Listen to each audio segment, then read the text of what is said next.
Good, good evening, empty nesters. It is lovely to be back. Last week went over my head. A whole lot of things were going on, and I didn't get time to do our third session on loneliness. So that means this week I'm going to have to do two. And you know what? I also have another session that I'm going to need to do end of the week because we are having our very first in-person meeting in West Park on the 6th of July. That's this coming Saturday. You're all invited and you're all welcome. Looking forward to seeing you there. Without wasting time, let's get down to session 3 on the series Loneliness. Last time we talked about the external causes of loneliness. And for last week, catch up today, we are talking about internal causes of loneliness and identity. Right. Some of the internal causes of loneliness are as follows, but not limited to what I'm going to give on this list. Once you get an idea of what internal causes are, I'm sure you can add some more onto the list. So we have psychological causes, we have neurological causes, effects of trauma. For example, the war veterans and the armed forces or childhood trauma that can cause loneliness. The effects of that can make you feel like you stand out or you're on the outside looking in. And so you can feel isolated even if you're in the middle of a whole family, even if you're in the middle of a whole community or society. And then we have mental health illness, things like anxiety, things like depression. They can cause you to feel lonely because a lot of times when you're experiencing these things, you tend to uh, hide away, you tend to exclude yourself from social interactions, you tend to isolate, and that isolation has never been fun. It's lonely. Some people assume that you isolate yourself because that's what you want. It's not always the case. If you're isolating yourself because you feel out of place, because you feel uncomfortable, because you feel like a gooseberry, because you feel self-conscious, that is not fun. And then we have fear. We all know that anxiety induces fear. Anxiety is one big cause of fear. So fear is another internal cause of loneliness. And examples of fears, we have agoraphobia, where people are afraid to be in crowds. I think we also have claustrophobia, and that can really make you feel isolated and alone in a negative way, which means lonely. We have some personality traits that can, make you feel lonely. Like, for example, if you're an introvert, um, I think a lot of people believe that being an introvert is a choice, not necessarily.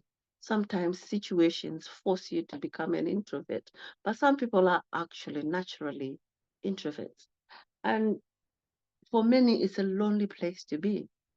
Maybe it's not for those people that have had support or that have made great efforts to accept that this is who I am and I make peace with it, then it's kind of manageable.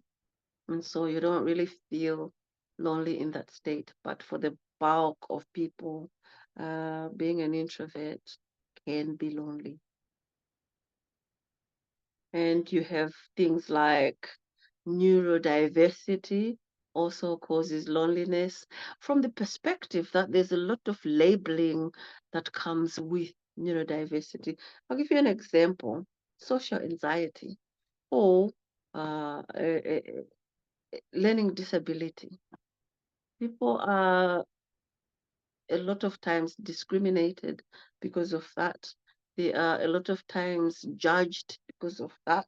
They're a lot of times labeled because of that.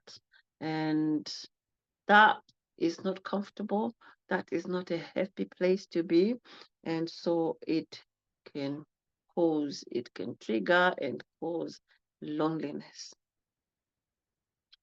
Some of these causes, they can actually also be on the flip side. They can stem from loneliness. Loneliness can cause some of these highlighted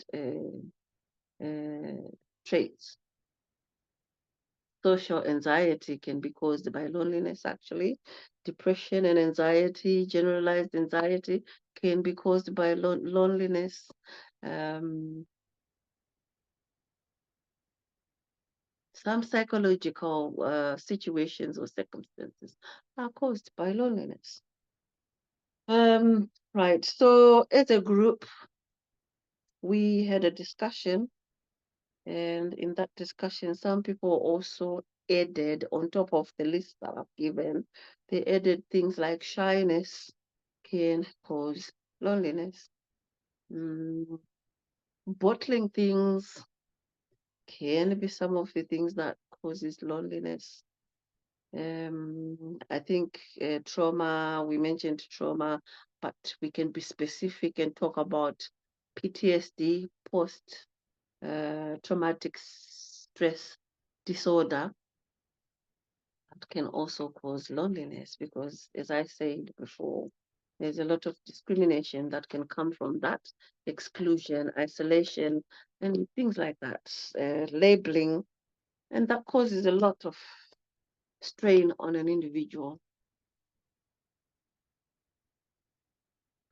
Now, we don't only just focused on what is loneliness, we also need to be looking at how can we combat it, how can we overcome it, and how can we identify it. I think we've gone over how we can identify it, and I think we are now going towards how can we manage it, how can we combat it, how can we stop it, how can we prevent it.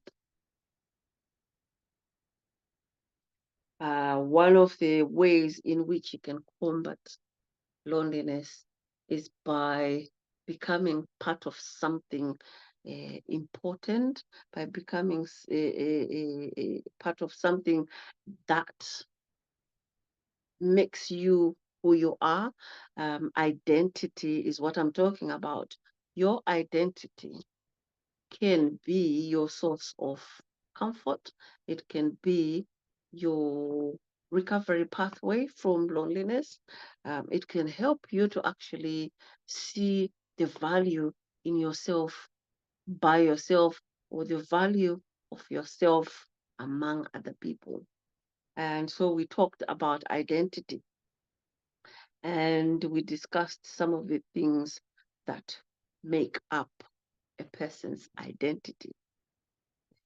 Some of these things were such as our values, our beliefs, our appearance, our cultures and traditions, our ethnicity, practices and habits, work or hobbies, family, friends, interests, and sometimes objects of possessions. All these things can amount to what we would see as our identity. And by that, it means you accept it as part of yourself and you use it to your benefit. And sometimes you can use it to the benefit of those around you, for example, friends, family, communities, etc. We were asked to, name three of things that we belong to that gives us personal identity, that gives us an identity. And I mentioned the Recovery College where I'm doing this training. It's really becoming a source of reckoning for me. I'm learning a lot about myself. I'm learning a lot about my community in the West Midlands. I'm learning a lot about life in general. And that gives me a sense of being and it gives me a sense of identity. And the second one was Women of Wolverhampton, and that is a group of women who meet every Thursday in Wolverhampton. Women coming together, brought together by common interests, common experiences, common visions, common dreams and goals, and even just the common um, place of residence, being members of the Wolverhampton city community. That brings us as women together. So we celebrate together, we cry together, we learn together, we share traditions, cultures, games, uh, creativity, and stuff like that.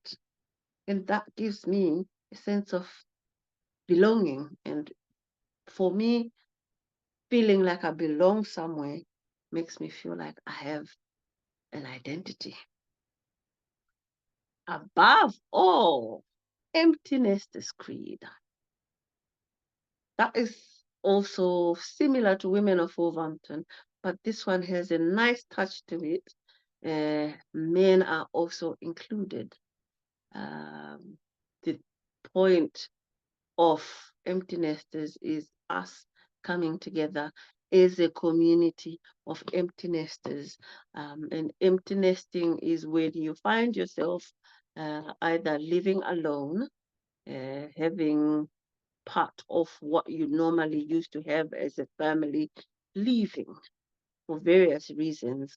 One typical example is when our children grow up, they finish school, they grow up, they finish university, and they either find work outside of where we've been living, or they actually go out there and start their own families. And that can leave you feeling like an empty nester. It can leave empty spaces within your life. And by empty spaces, we're not just talking about an empty bedroom that's now left or an empty room that's now left. There can be a sense of emptiness in your heart. There can be a sense of emptiness in your mind. Um, and the fact that you used to do certain things for these people and now you're no longer doing it, you can have excess or extra time on your hands that you had not planned for, or extra time on your hands that you do not know what to do with. And that is when you get that emptiness feeling. um, so people assume that empty nesting means there's an empty room that is now bothering you. And some people will say, oh, why don't you get a lodger? Why don't you get somebody to use that room? And that kind of thing. That could help. But because it's not necessarily or solely about the room that's left, the space in a room that's left, it's also about the psychological effect of it. It's also about the emptiness that may be in your heart. It's also about the emptiness in the time that you have that you used to occupy doing things for or doing things with that person that is left. So solution to that is not totally reliant on replacing the person that is left with another person, if that makes sense. So those were the three of very important components that makes my identity, what keeps me going, what gives me a reason to wake up every day and look forward to the day. Even though we meet once a week in all these three uh, uh, organizations or groups that I've mentioned, it means 4 days of my week is actually planned for already. And then the rest of the days can actually be about me preparing for the plans that we have for those days. As you can see, that gives me purpose and that makes me feel like I have an identity. So you need to think about that for yourself. If you're feeling empty in the heart, in the mind, or empty in time, space, or empty in the case of a room that's being empty, you need to reflect on it and think of what would make it feel better, what would make it look better, what would make it fruitful and useful for me. So emptiness thing doesn't have to be a disease. It doesn't have to be a negative thing. Back to loneliness. We also talked about our values, how they uh, can either edify our identity or can impact our identity. Um, the question that was asked was, what is important to you in your life? For example, is it your health? Is it your family? Is it friendships? Is it learning? Is it career? Is it your contribution to family or to society? Is it recognition or having status? Everybody is different.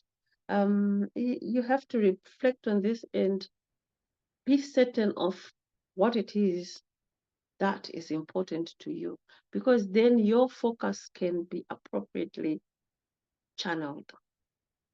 Some people spend a lot of time jumping from this, that, because they want to do everything that everyone is doing with the hope of then being able to fit in. But this is how many times people find themselves having meltdowns or crashing or burnout.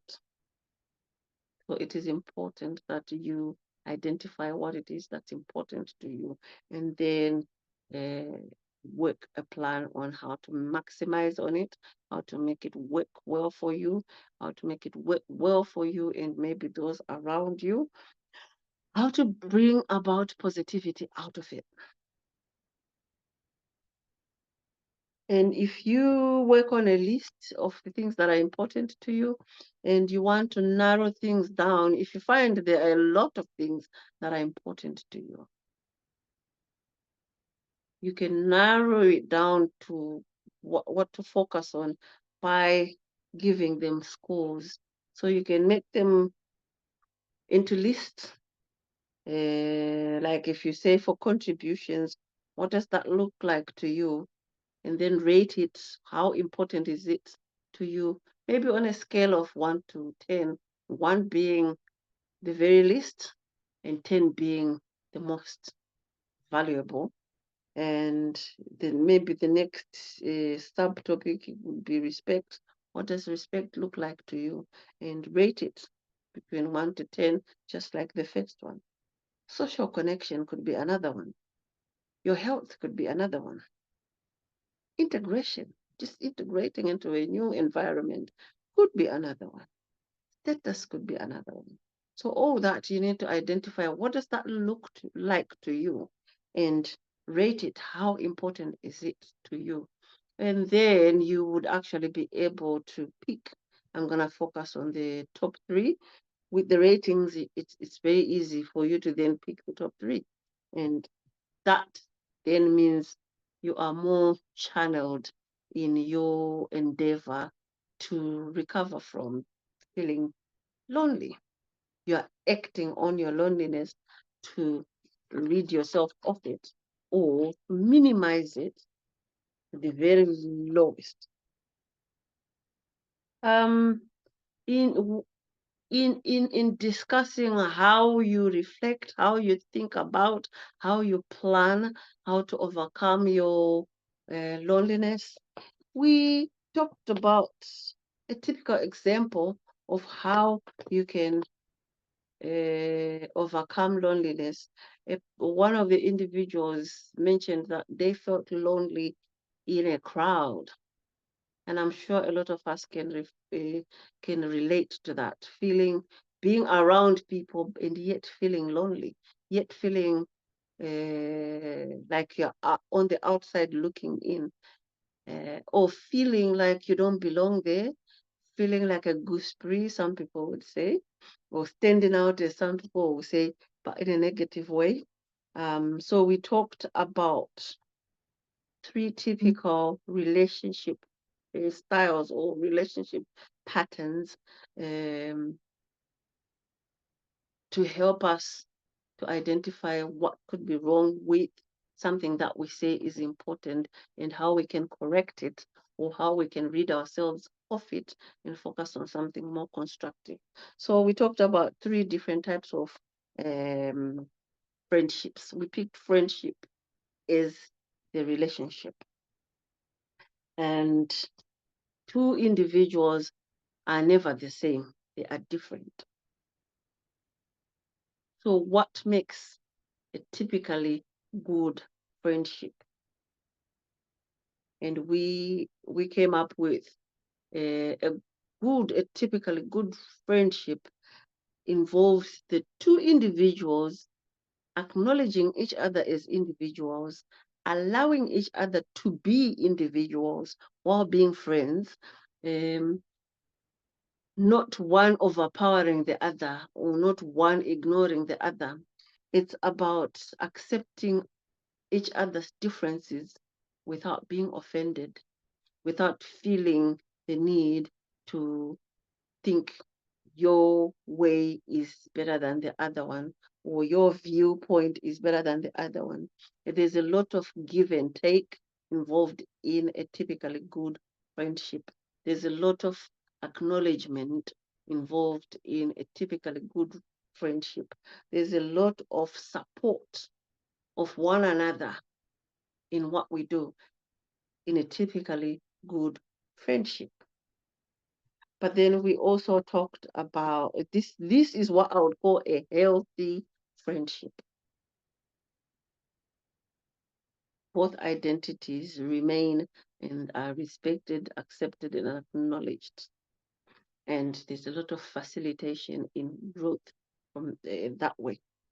But then the other relationship that we talked about was the negative, uh, in fact, very negative kind of friendship. And this can be seen as a suffocating friendship. This is when one of the friends overrides the other. It's always about him.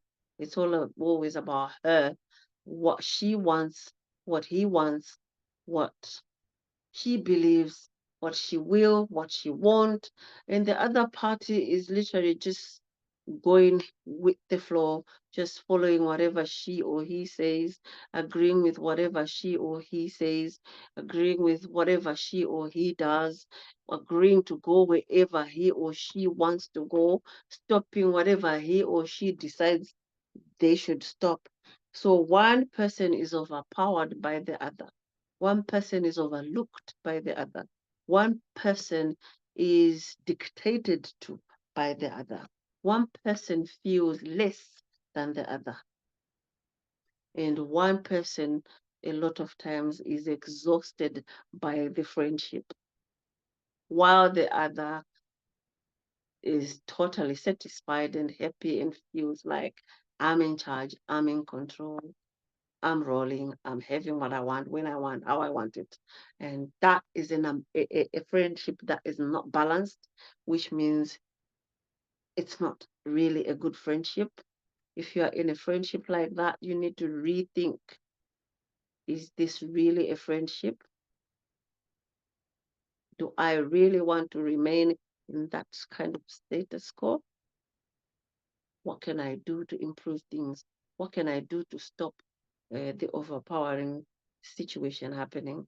And this could involve voicing your concerns to this person, trying to get them to understand how you're feeling instead of just complying with everything they say or do.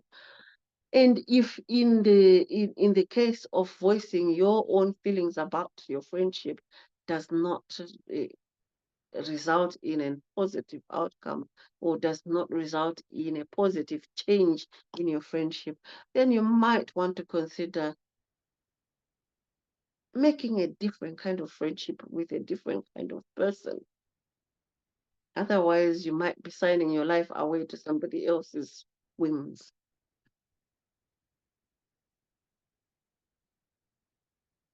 And then the other kind of relationship, the third one was when you exist in a community.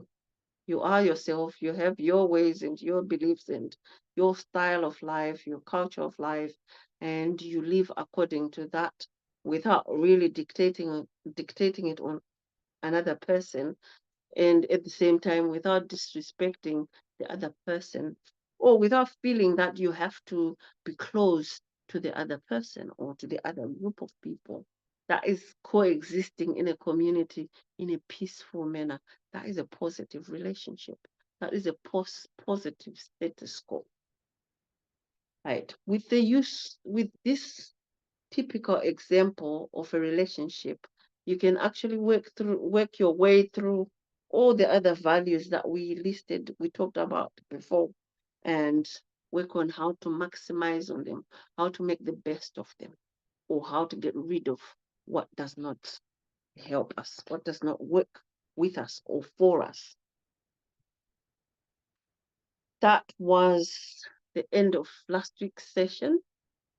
And today I just came back from this week's session, which we talked about recognizing loneliness in ourselves and in other people in order to be able to even think that there's something that needs to be addressed, there's something that needs to be changed, or there's something that needs to improve.